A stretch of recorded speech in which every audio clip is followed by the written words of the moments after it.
ஜெபம் செய்வோம். அன்பும் இரக்கமுள்ள பரலோக தகப்பனே, மனமகிழ்ச்சியான இந்த காலை வேளைக்காக நன்றியோடு ஸ்தோத்திரிக்கிறோம். அதிகாலையில் நீ தேடுகிற என்னை கண்டடைவார் என்ற வார்த்தையின்படியே இப்படி சமூகத்தில் வந்திருக்கிறோம். நாங்கள் நிற்பதும் நிர்மூலமாகாமல் இருப்பதும் கர்த்தருடைய கிருபையே. இப்படி இறக்கங்களுக்கு முடிவில்லை. அவை காலை தூரம் புதிதாக இருக்கிறதுக்காக ஸ்தோத்திரம். அங்கும் இங்கும் நோக்கிலும் வியாதிகளும் பலவீனங்களும் ஆண்டவரை பரவி வந்தாலும் எங்களுக்கு அடைக்கலமும் பெல்லனும் ஆபத்து காலத்தில் அனுகூலமான துணையாக இருந்திருக்கிறேன். அதற்காக ஸ்தோத்திரம்.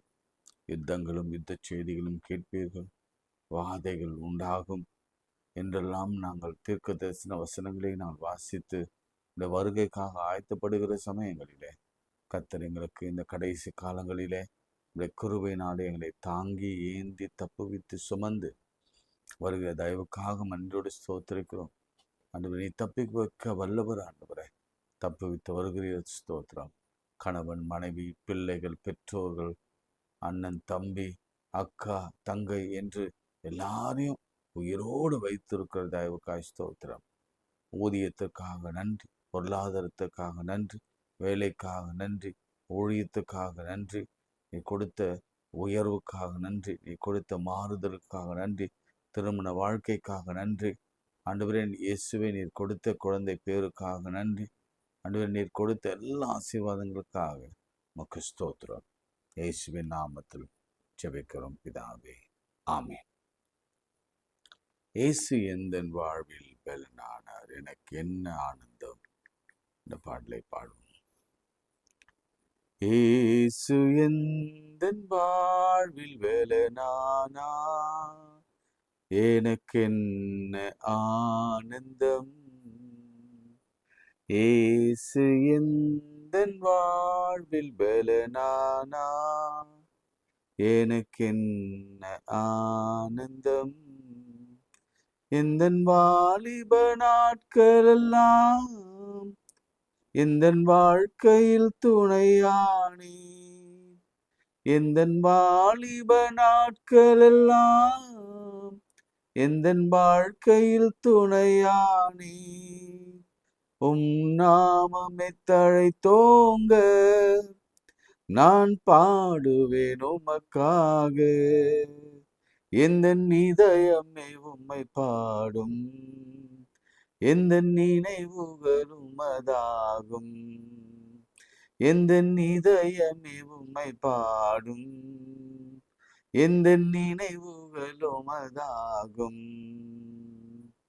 இயேசு எந்தன் வாழ்வில் பலனானார், எனக்கென்ன ஆனந்தம். பெரும் தீமைகள் அகன்றோட, பொல்லாமாயைகள் மறைந்தோட, பெரும் தீமைகள் அகன்றோட, எல்லா மாயையும் மறைந்தோட, உமதாவின் அருள் காண வரும் காலங்கள் உமதாகும். என் இதயமே உம்மை பாடும், என் நினைவுகள் உமதாகும். என் இதயமே உம்மை பாடும், என் இதயமே உமதாகும். இயேசு எந்தன் வாழ்வில் பலனானார், எனக்கென்ன ஆனந்தம். இந்த உலகத்தை நீர் படைத்தீர், எல்லா உரிமையும் எனக்கு அளித்தீர். இந்த உலகத்தை நீர் படைத்தீர், எல்லா உரிமையும் எனக்கு அளித்தீர். நாமமே தழைத்தோங்க நான் பாடுவேன் உமதாக, உந்தன் நாமமே தழைத்தோங்க உம்மை பாடுவேன் உமதாக. இந்த இதயமே உமதாகும், என் நினைவுகள் உமதாகும். இந்த இதயமே உம்மை பாடும், இந்த நினைவுகள் உமதாகும். இயேசு எந்தன் வாழ்வில் பலனானார், எனக்கு என்ன ஆனந்தம். எல்லா கைகளே உயர்த்தி, ஆண்டவரே, ஆண்டவரே, எங்க குடும்பம் எல்லாம் அழிந்து போகிறது. பெலிஸ்தர்கள் வந்து வாரிக்கொண்டு போகிறார்கள். அமலேக்கியர்கள் வந்து அதம் பண்ணுகிறார்கள். நெற்கண் பலன் இல்லை ஆண்டவரே. மோசே போல யோசுபாத்தை போல கலங்குகிறோம். தாவீதின் குடும்பத்தையும் தாவீதோடு இருந்தவரின் குடும்பத்தையும் இல்லாத சூறையாடி சென்று விட்டார்கள். பிசாசு ஒவ்வொருவரையும் பிள்ளைகளையும் மனைவியும் கணவனையும் தத்தளிக்கிற பாத்திரத்தை எங்கள் கைகளிலே கொடுத்து வண்டல்களை உறிஞ்சி குடிக்கிற அளவுக்கு வாழ்க்கையை மாற்றி போட்டு இருக்கிறார். ஒரே ஒரு வார்த்தை மாத்திரம் சொல்லுங்க, அப்பொழுது நாங்க பிழைப்போம். இஸ்ரவேலர்கள் மேற்கொண்டார்கள், இஸ்ரவேலர்கள் திருப்பி கொண்டார்கள், தாவீது திருப்பி கொண்டான், 3 நாள் அளவுக்கும் கொள்ளையிட்டார்கள். ஆண்டவரே, இப்படி தழும்புகளால் நாங்கள் குணமாகிறோம், இப்படி வார்த்தையின் வல்லமையினால் குணமாகிறோம். ஆண்டவரே, தினந்தோறும் இந்த வேதத்தை கேட்கும் பொழுதும் வாசிக்கும் பொழுதும் பார்க்கும் பொழுதும் எங்களுக்குள் அணுக்கள் பலனடைகிறது, எங்களுக்குள் இருக்கிற உடல் உறுப்புகள் புதிதடைகிறது, எங்களுக்குள் இருக்கிற எல்லா கட்டிகளும் மறைகிறது, எங்களுக்குள் இருக்கிற எல்லா கேன்சர்களும் விலகுகிறது, எங்களுக்குள் இருக்கிற மனநோய் விலகுகிறது, எங்களுக்குள் இருக்கிற ஆண்டவரே வறுமை விலகுகிறதுப்பா. உமக்கு ஸ்தோத்திரம். எங்களுக்கு ஒரு விசேஷத்தை பாதுகாப்பு. அநேக இக்கட்டுகள் எங்களை சூழ்ந்து கொண்டிருந்தாலும் அதன் மத்தியில் எங்கள் ஆண்டவர் பாதுகாப்பா அரணா இருக்கிறபடினால் நமக்கு ஸ்தோத்திரம். நிறைய கர்ப்பங்களை கர்த்தர் கட்டி வைத்திருக்கிறதெல்லாம் திறக்கிறீர் ஆண்டவரே. திருமண காரியங்களை கட்டி வைத்திருக்கிற பொல்லாத பிசாசை விலக்கி அந்த 3 முடிச்சை நான் பார்க்கிறேன். காணா உன் திருமணத்தை நான் பார்க்கிறேன். கர்த்தாவே, உம்முடைய கரத்திலே உம்முடைய பிள்ளைகளை கொடுக்கிறேன் அப்பா. ஆண்டவரே, கணவன் மனைவி சேர்ந்து வாழ்ந்து மகிமைப்படுத்துகிற கிருபையை தாங்க. படிக்கிற பிள்ளைகளுக்கு நல்ல தேர்ச்சியை கொடுங்க. ரிசல்ட்டுக்காக காத்திருக்கிற பிள்ளைகளுக்கு இந்த நாளிலே கர்த்தர் எல்லாரும் தேர்ச்சி அடைய முடியான உதவிகளை செய்யுங்க. விசேஷமாக இந்தியா பாகிஸ்தானுக்காக இந்த சமூகத்தில் வருகிறோம். அமைதியை தாங்க. இரவிலே பகலிலே அமைதியை தாங்க. எங்களை தாழ்த்துகிறோம். எங்கள் கடன்கள், எங்கள் வறுமைகள், எங்கள் இயலாமைகள், நாங்கள் தேடுகிற வீடு, நாங்கள் தேடுகிற நிம்மதி, நாங்கள் தேடுகிற வேலை, நாங்கள் தேடுகிற உயர்வு எங்களுக்கு பறந்து வரட்டும். மனுஷனை அல்ல ஆண்டவரே, எங்களை படைத்தவரை நம்புகிறோம், விசுவாசிக்கிறோம். இயேசுவின் விசுவாசிக்கிறோம். இயேசுவின் நாமத்தில் பிதாவே, ஆமென். பிரியமானவர்களே, நாம பேதுருவை குறித்து டீட்டெயில்டா பார்த்து கொண்டிருக்கிறோம். பேதுருவை ஏன் ஆண்டவர் தெரிந்து கொண்டார்? ஏன் பேதுருவை ஆண்டவர் மன்னித்து ஏற்றுக்கொண்டார்?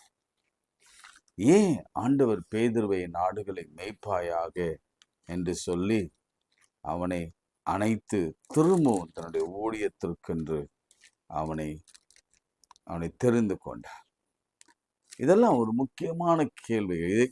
இந்த கேள்விகளுக்கு நமக்கு விடை தெரிஞ்சாலே போதும். நாம பேதுருவை போல நம் திரும்பவும் அழைக்கப்படுகிறோம், திரும்பவும் தெரிந்து கொள்ளப்படுகிறோம், திரும்பவும் தேற்றப்படுகிறோம், திரும்பவும் ஜீவன் கொடுக்கப்படுகிறோம், திரும்பவும் அந்த ட்ராக்ல வருகிறோம், திரும்பவும் நம்முடைய குடும்பமும் பிள்ளைகளும் ஆசீர்வதிக்கப்படுகிறது. இந்த விஷயத்தை தெரிஞ்சுக்கணும். தெரிஞ்சாதான் நம்மளுடைய நிலைமையை நம்மளால உணர்ந்து கொள்ள முடியும். சரிங்களா? இப்ப நேற்று நான் எங்க விட்டேன்னா, 1 பீட்டர்ல அவர் எழுதினதுக்கும் அவர் இயேசுவோடு இருந்ததற்கும் எவ்வளவு முரண் இருந்தது என்பது குறித்து நான் சொன்னேன். ஒருவேளை நேற்று நீங்க கேட்காதவங்க இன்றைக்கு கேளுங்க. பேதுரு புத்தகத்தை நீங்க வாசிக்கும் பொழுது, நிருபத்தை வாசிக்கும் பொழுது, அவருக்கும் அவர் எழுதினதற்கும் அவர் இயேசுவோடு வாழ்ந்ததுக்கும் உள்ள முரண்கள். 1 பேதுரு 5:1 பாடுகளுக்கு சாட்சியாய் அப்படின்னு ஒரு வார்த்தை வரும். பாடுகளுக்குன்னா இந்த சிலுவை பாடுகளுக்கு சாட்சியாய் இருந்தாரா? அதுதான் இன்னைக்கு நான் சொல்ல போறேன். இருந்தார் என்று நான் உங்களுக்கு நிரூபிக்க போகிறேன். 4:7 எப்பொழுதும் ஜெபம் பண்ணுங்க, விழித்திருந்து ஜெபம் பண்ணுங்க அப்படின்னு சொல்றாரு. நம்மளையும் பார்த்து சொல்றார். பாடுகளை எப்பொழுதும் நம்ம சிலுவை பாடுகளை எப்பொழுதும் நாம் தியானித்துக் கொண்டே இருக்க வேண்டும். இயேசுவின் ரத்தம், இயேசுவின் வல்லமை அதுலதான் அடங்கி இருக்கிறது. ஒண்ணுல இயேசு கிறிஸ்துவின் ரத்தம் அப்படின்னு சொல்லி பாருங்க. இயேசுவின் ரத்தம் ஜெயம் என்று சொல்லி பாருங்க. அவருடைய கேட்டவுடனே பிசாசன் நடுங்கும். விலைக்கிரயம் கொடுத்து அவன் தலையை நசுக்கினார். ஜெபியுங்க என்று சொன்னவன் தூங்கினான். கெத்செமனே தோட்டத்துல ஆண்டவர் ரொம்ப கடுமையா சொல்றார். விழித்திருந்து ஜெபம் பண்ணக்கூடாதா என்று கேட்டுட்டு ஏக்கத்தோட, சரி ஓகே ஃபினிஷ்ட், முடிஞ்சிச்சு, இனி நீங்க ஜெபிக்க வேண்டிய அவசியம் இல்லை, வாங்க போலாம். 3வது கீழ்ப்படியுங்கள். பேதுரு அவருடைய வாழ்க்கையில இயேசுவோடு இருந்த பொழுது கீழ்ப்படிந்திருந்தாரா என்ற கேள்வியை நான் உங்களுக்கு முன்பாக நான் வைக்கிறேன். அநேக முறை அவர் பல கேள்விகளை கேட்டாரே தவிர நிறைய முறை அவருக்கு கீழ்ப்படியவில்லை என்பதுதான், அவருடைய சித்தத்திற்கு கீழ்ப்படியவில்லை என்பதுதான் நிஜமான ஒரு உண்மை. அதனால நீங்க எங்கெங்க அவர் கீழ்ப்படியல அப்படின்னு கூட நீங்க அந்த அவர் ஹிஸ்டரியை நீங்க பார்த்தீங்கன்னா உங்களுக்கு தெரியும். சில நேரங்களில், நிறைய நேரங்களில் இயேசுவே அவர் கடிந்து கொள்வார். நீங்க அப்படி பண்ணக்கூடாது, நீங்க அங்க போகக்கூடாது, நம்ம அங்க போனா நம்மள சாகடிச்சிருவாங்க. கீழ்ப்படியவில்லை. 4வது 1 பேதுரு 4:14, 1 பேதுரு 2:13, 1 பேதுரு 4:14 நம்ம எல்லாரும் நிந்திக்கப்பட வேண்டும் அப்படின்னு சொன்னவர், இயேசு இப்படி நிந்திக்கப்பட்டார், நாமும் நிந்திக்கப்பட வேண்டும் என்று சொன்னவர், சிலுவையில இயேசுவையே அவர் மறுதலித்தார், நிந்தித்தார். அவர் சொன்னார், அவனுக்கு தெரியாது என்று சத்தியம் பண்ணவும், சபிக்கவும், நிந்தித்தார், சபிக்கவும் தொடங்கினார். அடுத்து 1 பேதுரு 5:5 பெருமை பற்றியும் அவர் பேசுகிறார். பெருமை உள்ளவனுக்கு கர்த்தர் கிருபை அளிக்கிறார், தாழ்மை உள்ளவனுக்கோ, பெருமை உள்ளவனுக்கு கர்த்தர் எதிர்த்து நிற்கிறார், தாழ்மை உள்ளவனுக்கோ கர்த்தர் கிருபை அளிக்கிறார். பெருமையுள்ளவனுக்கு கர்த்தர் எதிர்த்து நிற்கிறார். இவருக்கும் இருந்தது பெருமை. எப்படி இருந்ததுன்னா, யோவானும் அவனுடைய சகோதரனாகிய யாக்கோபும் எப்பவுமே ஆண்டவரோடு கூட இருக்கும் பொழுது யாருக்கு முதலிடம் அப்படின்ற ஒரு கேள்வி வரும் பொழுது, அவங்களுக்குள்ளே சீடர்களுக்குள்ளே அவங்க அம்மாவை கூப்பிட்டு வந்து ரெக்கமெண்டேஷன்லாம் பண்ணும் பொழுது நிச்சயமாகவே பேதுருக்கு ஒரு எரிச்சல் வந்தது. சில இடங்களில கஞ்சாடையெல்லாம் செய்து பேதுரு பேசினதெல்லாம் நம்ம வேதத்துல வாசிக்கிறோம். அந்த 12 பேர் உட்கார்ந்து இருக்கின்ற பொழுது என்னை காட்டி கொடுக்குவான் ஒருத்தன் அப்படின்னு ஆண்டவர் சொல்லுகிற பொழுது பேதுருல கண்காட்டுறார். ஜேம்ஸ் கிட்ட, யாக்கோபு கிட்ட, அவன் ரொம்ப பாசமா இருந்த யாக்கோபு எடுத்த, யார் கேளு, நீ கேட்டதான் சொல்லுவாரு, யாருன்னு கேளு. ஆனா மனசுக்குள்ள என்னன்னா, நம்மளை விட இயேசு யாக்கோபுக்கு முதலிடம் கொடுத்திருக்கிறாரு என்ற ஒரு பொறாமை இருந்ததான் செய்தது.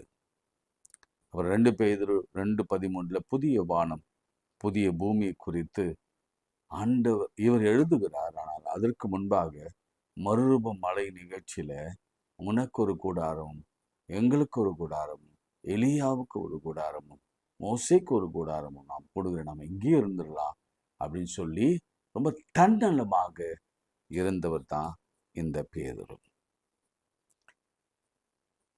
மத்தேயு 26ஆம் அதிகாரம், அதுலதான் முக்கியமா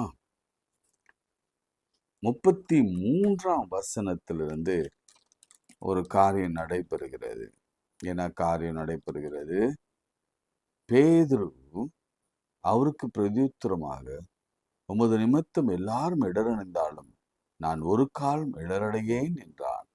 இயேசு அவனை நோக்கி, இந்த ராத்திரியிலே சேவல் கூவுறதற்கு முன்னே என்னை 3 தரம் மறுதலிப்பாய் என்று மெய்யாக உங்களுக்கு சொல்லுகிறேன் என்றார். அவன் சொல்றான், இல்ல நான் மறுதலிக்க மாட்டேன் என்று சொன்னார். அதன் பிறகு நீங்க பாருங்க, கடைசி இந்த வசனத்துல 72 நான் வாசிக்கிறேன். 70ஆம் வசனத்துல இருந்து, அதற்கு அவன், நீ சொல்லுகிறது எனக்கு தெரியாது என்று எல்லாருக்கும் முன்பாக மறுதலித்தான். அதுக்கு முன்னாடி இருக்கிற வசனம் பாருங்க. அத்தருணத்திலே பேதுரு வெளியே வந்து அரண்மனை முற்றத்தில் உட்கார்ந்திருந்தான். அப்போது வேலைக்காரி ஒருத்தி அவரிடத்தில் வந்து, நீயும், முதல்ல வேலைக்காரி, இயேசுவோடு கூட இருந்தா என்றார். அதற்கு அவன், நீ சொல்லுகிறது எனக்கு தெரியாது என்று எல்லாருக்கும் முன்பாக மறுதலித்தான். அவன் வாசல் மண்டபத்திற்கு போன பின்பு வேறு ஒருத்தி அவளை கண்டு, இன்னும் இவனும் நசரனாகிய இயேசுவோடு கூட இருந்தான் என்று அங்கே இருந்தவர்களுக்கு சொன்னார்.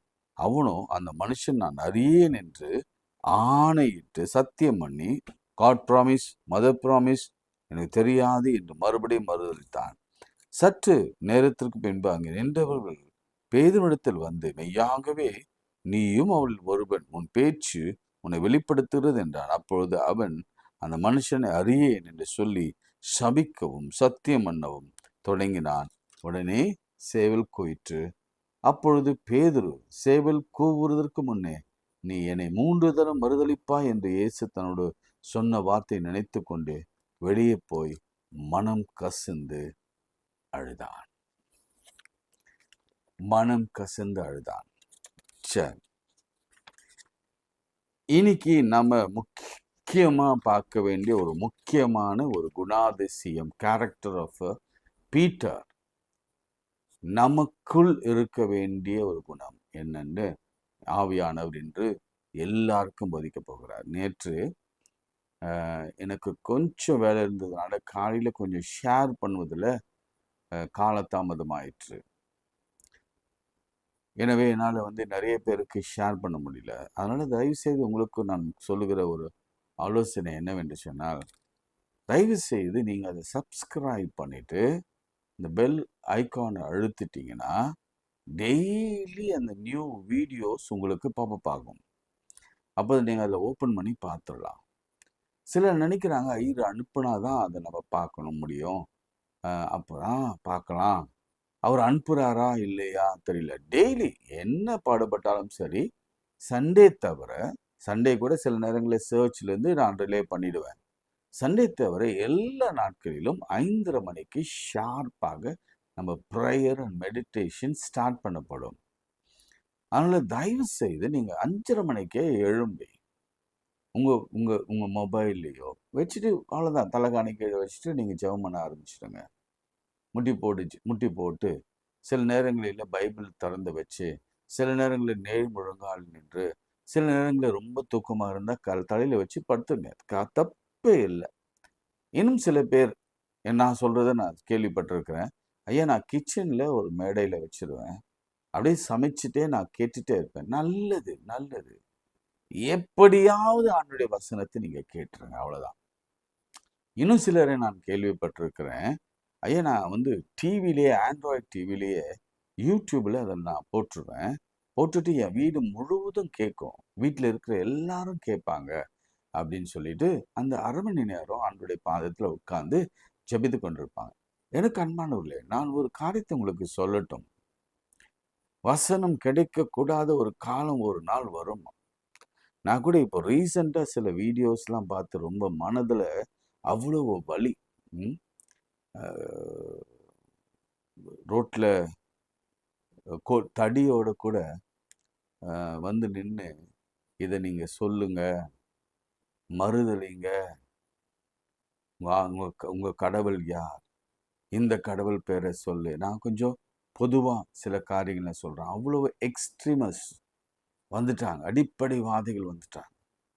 அப்படி இருக்கும் போது நீங்க வேதத்தை சுமக்க முடியாத ஒரு காலம் வரும்.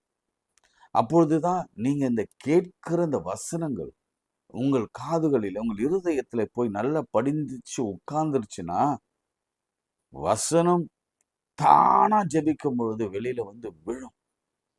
வசனம் மனப்பாடம். இப்ப நீங்க பேதுரு பற்றி நீங்க தெரிஞ்சுக்கொள்ளணும்னா, நீங்க இதுல ஆழமா உட்கார்ந்து நீங்க கேட்கணும். ஏன் பேதுரு இப்படிலாம் எழுதினார்? ஆனா அவருடைய வாழ்க்கை அப்படி இல்லையே. ஆரம்பத்துல இருந்தே அவர் ரொம்ப ஒரு மாதிரி ரக்கடாவே இருந்தாரு. ரக்கடா இருப்பாரு. எது பார்த்தாலும் கேள்வி கேட்பார். என்ன செய்வாரு? இயேசு கிறிஸ்து கடல் மேல் நடந்து வந்தா எல்லாரும் ஆவேசம் என்று சொல்லுவாங்க. ஆனா இவரு இன்னும் ஒருபடி மேல போய், ஐயா அப்படியா, உன்னை நம்பணுமா, என்ன நடக்க வை பார்க்கலாம். எவ்வளவு இருக்கும் பாருங்க. ஸோ அந்த மாதிரியான ஒரு ஆட்கள், அந்த மாதிரி ஒரு ஆள் இன்றைக்கு நம்ம ரொம்ப தெளிவா நம்ம பார்க்க போறோம். அதனால நான் என்ன சொல்றேன்னா, டெய்லி அனுப்புவாங்கன்னு வெயிட் பண்ணாதீங்க, ஷேர் பண்ணிடுங்க. நீங்க உங்களுக்கு வருகிறத தயவு செய்து நீங்க பார்த்துருங்க. அட்லீஸ்ட் ஒருவர் 5 பேருக்காவது நீங்க ஷேர் பண்ணுங்க. நம்ம ரொம்ப பிரயோஜனமாக இருக்கும். சரிங்க. ஏன் பேதுரு ஆண்டவரை மறுதலித்தான்? இந்த கேள்விக்கு பதில் சொல்லுங்க பாப்போம். ஏன் மறுதலிக்க? உடனே நமக்கு வருகிற ஒரு வார்த்தை பதில் என்னவென்று சொன்னால், அவன் பயந்துட்டான். எதுக்கு பயந்தான்? உயிருக்கு பயந்துட்டான். ஏன் பயந்தான்? அவனையும் சிலுவையில் அறைஞ்சிருவாங்கன்னு பயந்தான். ஏன் பயந்தான்? அவனையும் ஜெயில போட்டுருவாங்க, அவனையும் கொலை பண்ணிருவாங்க, பயந்தான். ஏன் பயந்தான்? அவன் போயிட்டா அவன் பிள்ளைகளும், அவனுடைய பிள்ளைகள், அவனுடைய மனைவி, அவனுடைய மாமியார் எல்லாரும் தெருவில் வந்துருவாங்கன்னு பயந்தான். சரியான ஒரு பதில் தானே, காரணம் தானே. ஆனா அதே பேதுரு பயப்படல. எங்க?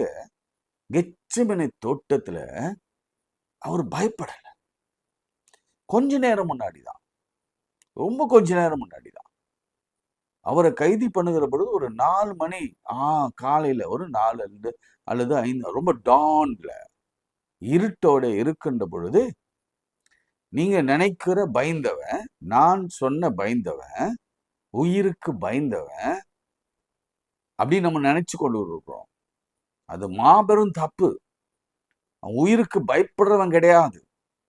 அப்படி உயிருக்கு பயப்படுறவனா இருந்திருந்தா அவன் கத்தி எடுத்துக்கொண்டு வந்திருக்க மாட்டான். என்னதான் ஆண்டவர் சொல்லியிருந்தாலுமே கூட, ஐயா கத்திலாம் வச்சுக்கிறது இந்த காலத்துல தப்புயா, நான் வச்சுக்க மாட்டேன்னு சொல்லிட்டு இருப்பான். கத்தி வச்சுக்கிறது அஃபென்ஸ். துப்பாக்கி லைசன்ஸ் இல்லாம வச்சுக்கிறது அஃபென்ஸ். நீங்க ரோட்ல கத்தியோட, ஒரு சின்ன கத்தியோட போயிட்டு பாருங்க. ஒருவேளை உங்களை போலீஸ் செக் பண்ணாங்கன்னா, மனுஷங்க யாராவது செக் பண்ணாங்கன்னா, உங்களை தூக்கி உள்ள வச்சிருவாங்க. லீகலி ராங் அது. வெப்பன்ஸ், ஷார்பன்டு வெப்பன்ஸ் யார் கையில இருக்கிற? யார் வச்சுப்பா ஷார்பன்டு வெப்பன்ஸ்? தைரியமா இருக்கிறவன் தான், ரவுடி தான், அல்லது எல்லாவற்றுக்கும் துணிந்தவன் தான். அடே உயிரே போனாலும் பரவாயில்ல, நம்ம தற்காத்து கொள்ளலாம் என்று சொல்லி கையில ஒரு கத்தி வைத்திருக்கிறவன் பயந்தாங்கோலி நினைக்கிறீங்க? பேதுரு தைரியசாலி. அதனாலதான் என்ன செய்தான் தெரியுங்களா? கத்தி எடுத்து நடு மண்டைக்கு தான் வச்சான் குறி. உங்களுக்கு தெரியுமா அந்த ஹிஸ்டரி? அவன் வச்சது நடு மண்டைக்கு. அப்படியே பொழக்கலாம் நினைச்சான், அவ்வளவு பெரிய கத்தி அது. ஆனா நல்ல வேலைக்கு அவன் கொஞ்சம் அசைஞ்சதுனால, இதுதான் ஹிஸ்டரி, இது உண்மை. இது நீங்க எங்க வேணாலும் போய் நீங்க ஆராய்ச்சி செய்து பார்க்கலாம். பேதுரு கொலை செய்ய பார்த்தான். ஏன்னா உங்களுக்கு தெரியும், மாபுடைய மென்டாலிட்டி என்ன தெரியுமா? ஒருத்தனை வெட்டினா போதும், மற்ற எல்லாம் ஓடி போயிடுவாங்க. அதுதான் மாப் மென்டாலிட்டி. அதனால அவரு நினைச்சாரு தைரியமா, ஒருத்தனை போட்டுன்னு வச்சுங்களேன், அவ்வளவுதான், தலை தெறிக்க விட்டுருவாங்கன்னு சொல்லி, ஆக்சுவலி மண்டைக்கு வச்ச கத்தி, நான் நினைக்கிறேன் ஆண்டவருடைய அங்க ஒரு கிரியை இருந்திருக்கும். ஸ்லைட்டா விலகி அவன் காது அறுபட்டது, துண்டா போச்சு, துண்டா போச்சு. அப்போ அவர் பயந்தாங்கொடின்னு நினைக்கிறீங்களா? சரி, இப்போ என்ன செய்யணும், இன்னொரு விஷயம் நான் சொல்ல வரேன். இப்போ பிரதான ஆசாரியர் உடைய வேலைக்காரன் தான் இந்த மல்குஸ். யாருங்க? பிரதான ஆசாரியனுடைய வேலைக்காரன் தான் இந்த மல்குஸ். அவனை தான் இந்த பேதுரு வெட்டினார். எவ்வளவு தைரியம் இருக்கும்! வேலைக்காரனை வெட்டினான்னா பிரதான ஆசாரியர் வெட்டினான்னா ரெண்டும் ஒண்ணுதான். இப்ப இந்த பிரதான ஆசாரியர் இடத்துலதான் ஃபர்ஸ்ட் ட்ரையல் நடக்குது. என்ன ட்ரையலு? ட்ரையல்னா உங்களுக்கு தெரியும்ல, கோர்ட்ல நடக்கும்ல ட்ரையல், வழக்கு. அந்த வழக்கு எங்க வருதுன்னா ஃபர்ஸ்ட் பிரதான ஆசாரியனுடைய இல்லத்துல நடக்குது. இல்லம் கூட இல்ல, தேவ ஆலயத்துல நடக்குது. நல்லா கவனிச்சுக்கோங்க. அப்போ பிரதான ஆசிரியருடைய வேலைக்காரன் தான் மல்கோஸ். எவ்வளவு கோபத்துல அவனுங்க இருப்பானுங்கன்னு யோசிச்சு பாருங்க. இப்போ நீங்க நம்ம சொல்ற இந்த பேதுரு மறுதலித்தான் எங்க அப்படின்னு நீங்க கேட்டீங்கன்னா, நல்ல கவனிங்க. நம்ம பயந்தவன் அல்லது மறுதலித்தவன் என்று நம்ம ரொம்ப திட்டி திட்டி திட்டி பேதுருவை திட்டாத ஆட்களே கிடையாது. ஆண்டவரே சொன்னார், பிசாசுன்னு திட்டினாரு, அதில் நாமளும் திட்டுவோம் அப்படின்லாம் நம்ம நினைச்சுக்கிறோம். எங்க தெரியுமா மறுதளிச்சான்? பரிசேயன் உடைய அந்த தேவாலயத்தில அல்லது பரிசேயன் வாதாடுகிற வழக்கு நடத்துகிற இடத்தில இவரும் இயேசுவோடு கூட பின்னாடியே வராங்க. வேற எந்த 10 டிசைபிள்ல எவனும் வரல. ஈவன் யோவான் வரல. கவனிங்க, நல்ல கவனிங்க, நல்ல கவனிங்க. எங்கடா ஒரு இடத்த காட்டுருங்க பார்ப்போம். இயேசுவின் ட்ரையல் சமயத்துல யோவான் இருந்தார். யோவான் எங்க இருந்தார்? சிலுவையின் அடியில இருந்தார். எஸ், உண்மைதான். ஆனா ட்ரையல் சமயத்துல எங்க போனாங்க? எங்க ட்ரையல் நடக்குதுங்க. போலீஸ்லாம் இருக்கு, டெம்பிள் போலீஸ்ன்னு சொல்லுவாங்க. அதாவது ஆலய காவலாளர்கள் என்று சொல்லுவாங்க. அவங்களுக்கு பெரிய பதவி கொடுக்கப்பட்டிருந்தது. அவங்க தான் லா அண்ட் ஆர்டரை பார்ப்பாங்க அந்த சர்ச் டெம்பிள்ல. அப்படி இருக்கும் பொழுது தைரியமா இயேசுவை பிடிச்சிட்டு வர்றாங்க. மல்குஸ் காதை வெட்டி போட்டாரு. வெட்டி போட்டு அந்த காதை ஒட்ட வச்சிட்டாங்க. ஒட்ட வச்சிட்ட பிறகு அவரை கூட்டின்னு போகும்போது அவர் கூடவே பின்னாடியே டிராவல் ஆகுறாருன்னா, அவரை பார்த்தா நம்ம பயந்தாங்கோலின்னு சொல்றோம், அல்லது அட என்னடா இந்த ஆளு எவ்வளவு நன்றி கட்டவனா இருந்து இயேசுவை தெரியாதுன்னு சொல்லி மறுதளிச்சு சபிக்கவும் சத்தியம் பண்ணவும் தொடங்கினானே, இவனா ஒரு மனுஷனா அப்படின்னு கேட்கிறோமே. அவனுடைய நிலைமையை நீங்க கவனிச்சிங்களா? அந்த வீட்டாண்ட வராங்க. எந்த இடத்துல? அந்த டெம்பிள் ஆண்ட வராங்க. பரிசேயனுடைய டெம்பிள், மல்கூஸ் இருக்கிற இடங்களில. Malchus was there. முதல்ல மல்கூஸ் உடைய வேலை ஒரு பெண் தான். ஃபர்ஸ்ட் ஒரு பெண் கேக்குறாங்க, எஸ் இந்த ஆள் நான் பார்த்திருக்கிறேன் இயேசுவோட. எப்படி இருந்திருக்கும் யோசிச்சு பாருங்க. இல்ல, வேலைக்காரி ஒருத்தி அவரிடத்துல அவ யாருடைய வேலைக்காரியா இருந்திருக்கணும்னா, அரண்மனை முற்றத்தில் வேலைக்காரி வருவி யாரா இருக்கணும் தெரியுமா? நல்ல கவனிங்க. அத்தருணத்தில் பேதுரு வெளியே நல்ல கவனிங்க, வெளியே எங்க வெளியே கெச்செமனே தோட்டத்திலிருந்து இயேசுவை ஃபாலோ பண்ணிங்கன்னு வெளியிலே வந்து அந்த இடத்துல ட்ரையல் நடக்குது. அந்த ட்ரையல்ல அவர் இருக்கிறாரு. அப்பொழுது அங்கே உட்கார்ந்திருந்தான். ஏன் உட்கார்ந்திருந்தாரு? என் ஆண்டவருக்கு என்ன நடக்குமோ, ஏது நடக்குமோ, அவரை என்னென்ன கேள்வி கேட்பானுங்களோ, அவருக்கு என்ன நடக்குமோ என்று பார்க்கும்படி உட்கார்ந்திருந்த என் பேதுரு, என் சபையின் தலைவனாகிய பேதுரு, என் கேபா, என் கல், சின்ன கல், கற்பாறைன்னு சொல்ல வேண்டிய அவசியம் இல்லை, சின்ன கல். இந்த சின்ன கல்லின் மேல் என் சபையை கட்டுவேன் என்று சொன்னவர். அந்த அந்த அந்த அந்த பேதுரு பாருங்க, நல்லா கவனிச்சு பார்த்தீங்கன்னா உங்களுக்கு தெரியும். அவன் வெளியிலே முற்றத்தில் வந்து உட்கார்ந்திருந்தான். ஒரு கொலை பண்ணுனவன், அட்டெம்ப்ட் மர்டர் பண்ணவன் எப்படி இயேசுவோட கூட டிராவல் பண்ண முடியும்? அதுதாங்க கமிட்மெண்ட். அதுதாங்க இயேசு மீது வைத்த அன்பு. அதுதாங்க இயேசுவின் மீது வைத்த பாசம். ஏன் ஆண்டவர் அந்த பேதுருவுக்கு ஒரு பெரிய உயர்ந்த பதவியை கொடுத்தார் என்று சொன்னால் காரணம் அன்பு. நம்ம இதுவரைக்கும் பேதுரு பற்றி ஒரு தவறான கண்ணோட்டம் நமக்குள் இருக்கிறது. ஓடி போயிட்டான், மறுதளிச்சான், அப்படி இப்படி.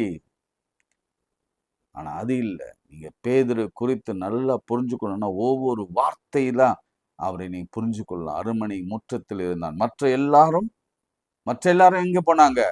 நீங்க சொல்லுங்க, எங்க போனாங்க? ஒளிஞ்சு கொண்டிருந்தாங்க.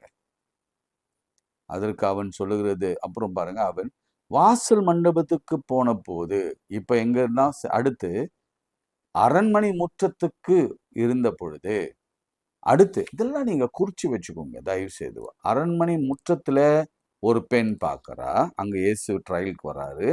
அடுத்து வாசல் மண்டபம், அங்கேயே இயேசு ட்ரையலுக்கு வராரு.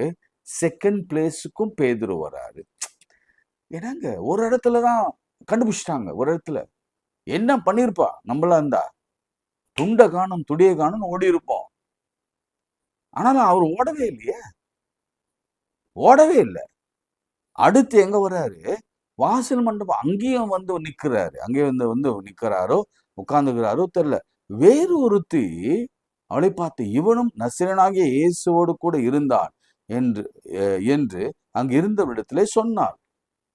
அதற்கு அந்த மனுஷன், நான் அறியேன். அதெல்லாம் விட்டுருங்க, அந்த விஷயம் நிறைய நம்ம பார்த்துட்டோம். அறியேன், ஆணையிட்டான், அதெல்லாம். சற்று நேரத்துக்கு பின்பு அங்கே நின்றவர்கள், அப்புறம் பாருங்க, அங்கேயே நின்றிருந்தார். எவ்வளவோ சொல்லிட்டோம், அங்கேதான் நிக்கிறார். நின்றதவர் சொல்றாங்க, இல்ல நீயும் அவங்களோட ஒருத்தவங்க பாஷை அப்படியே சொல்லி காட்டி கொடுக்குது, நீ ஒரு கலிலேயன் என்று. அப்போடு ஆண்டவர் அவர் சொல்றாரு, சபிக்கவும் சத்தியம் பண்ணவும் தொடங்கினான்.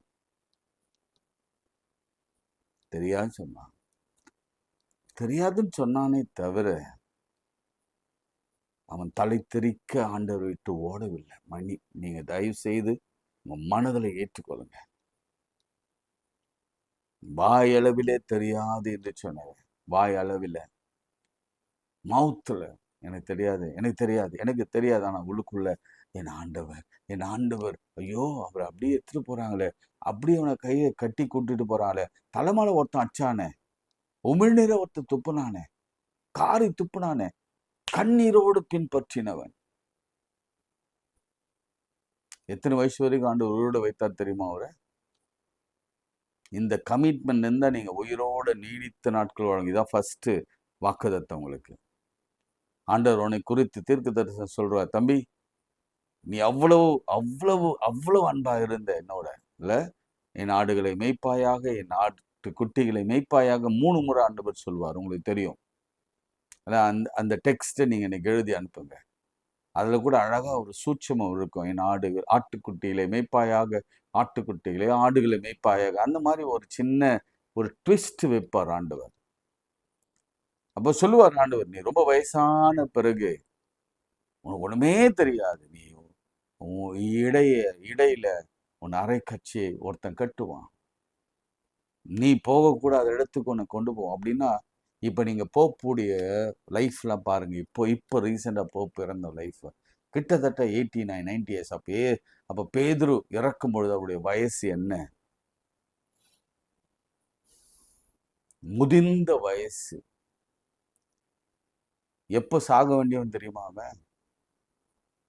பெர்சிக்யூஷன் சமயத்துல இயேசுவை எப்போ சாகடிச்சாலும் அப்பயே பேதுருவை சாகடிச்சிருக்க வேண்டும். ஆனா ஆண்டவர் கிட்டத்தட்ட எக்ஸ்டெண்டட் லைஃப் 70 மோர் லைஃப்ஸ், கிட்டத்தட்ட ஒரு 30 வயசு அளவு இயேசுவோடு கூட இருந்திருந்தா 70 வருஷம் உயிரோடு கூட இருக்கிற அளவுக்கு கர்த்தர் அவன் நிலைமையை மாற்றினார். சில நேரங்களில் நம்ம சிலரை தவறா ஏன் நம்ம புரிந்து வைத்திருக்கிறோம்?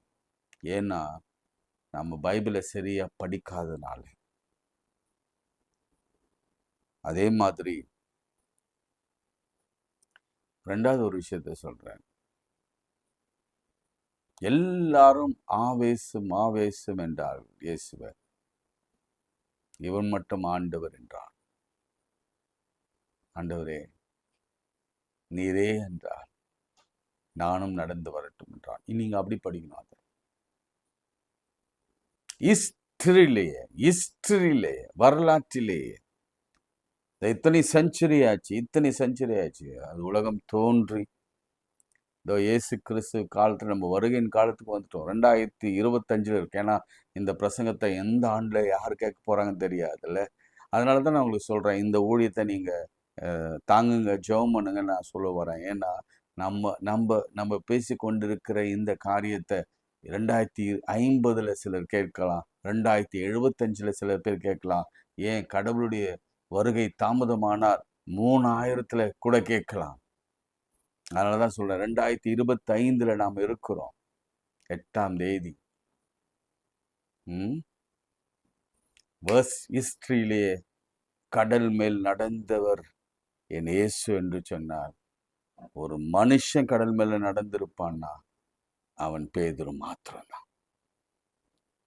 ஏன் ஆண்டவர் அந்த கிருபையை கொடுத்தார்? சொல்லிருக்கலாம், இதெல்லாம் முடியாது தம்பி, நான் வரேன், நானே வரேன், போட்ல வரேன்.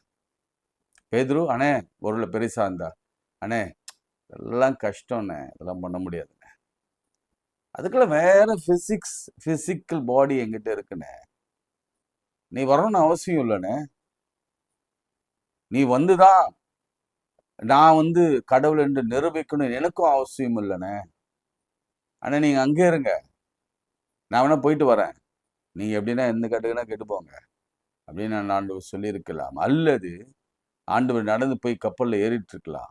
அப்போ ஆண்டவர் தொட்டு பார்த்தா, அடனே எப்படி ஆண்டவர் வந்தீங்க?